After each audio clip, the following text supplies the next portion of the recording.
Demat account साथीहरु आजको यो भिडियोमा म नेपालमा कसरी डिमेट एकाउन्ट खोल्ने, कुन ब्याङ्कमा गएर डिमेट एकाउन्ट खोल्दा सबभन्दा बेस्ट हुन्छ, डिमेट एकाउन्ट खोल्दा कुन कुन डकुमेन्ट चाहिन्छ, डिमेट खाता खोल्नु कति पैसा लाग्छ, यो सबै क्वेशनको एन्सर म भिडियोको अगाडि दिने छु एकदमै सिम्पल ल्याङ्ग्वेजमा बिना तपाईहरुको टाइम वेस्ट गर्दै। अनि यो भिडियो हेरेपछि तपाईहरुले अरु कुनै पनि भिडियो हेर्नु पर्दैन। डिमेट एकाउन्ट रिलेटेड सबैभन्दा अगाडि डिमेट एकाउन्ट कसरी खोल्नु भन्दा अगाडि कुन चाहिँ ब्याङ्कमा गएर खोल्ने। नेपालमा त थुप्रै ब्याङ्कहरु छ, तर कुनै ब्याङ्कले आइपीओ भर्दा चार्ज काट्ने छ, त्यही भएर मैले आइपीओ भरे पनि चार्ज नकाट्ने ब्याङ्कको लिस्ट बनाएको छ। Nepal bank, Siddhartha bank, NIC Asia bank, Nabil bank अनि मेगा ब्याङ्क। यिनीहरू ब्याङ्कले चाहिँ फ्री सर्भिस प्रोभाइड गरिरहेछ, त्यही भएर यिनीहरू ब्याङ्कमै डिमेट एकाउन्ट खोलेको राम्रो। तपाईहरुले अरु ब्याङ्कमा पनि डिमेट एकाउन्ट खोल्नु मिल्छ,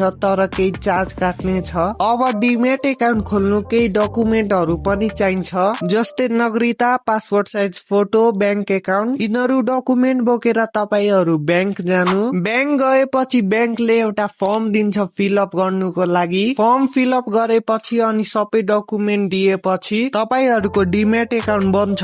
अनि डिमेट एकाउन्ट बनाउनु तपाईहरुलाई मात्र 150 चार्ज लाग्नेछ। अनि हरेक वर्ष तपाईहरुले एकाउन्टलाई रिन्यू गर्नु पर्छ, जसको चार्ज चाहिँ 100 रुपियाँ लाग्नेछ। आई होप तपाईहरुले डिमेट एकाउन्टको बारेमा सबै कुरा बुझिसक्नु भयो होला। त्यही पनि केही कन्फ्युजन भएको छ भने कमेन्ट बक्स तपाईहरुको लागि खुल्ला छ। अनि शेयर मार्केट रिलेटेड अरु भिडियो पनि यो च्यानलमा आउनेछ, आइपीओ हरुको जानकारी पनि आउनेछ, त्यही भएर च्यानललाई सब्स्क्राइब गरेर राख्नु।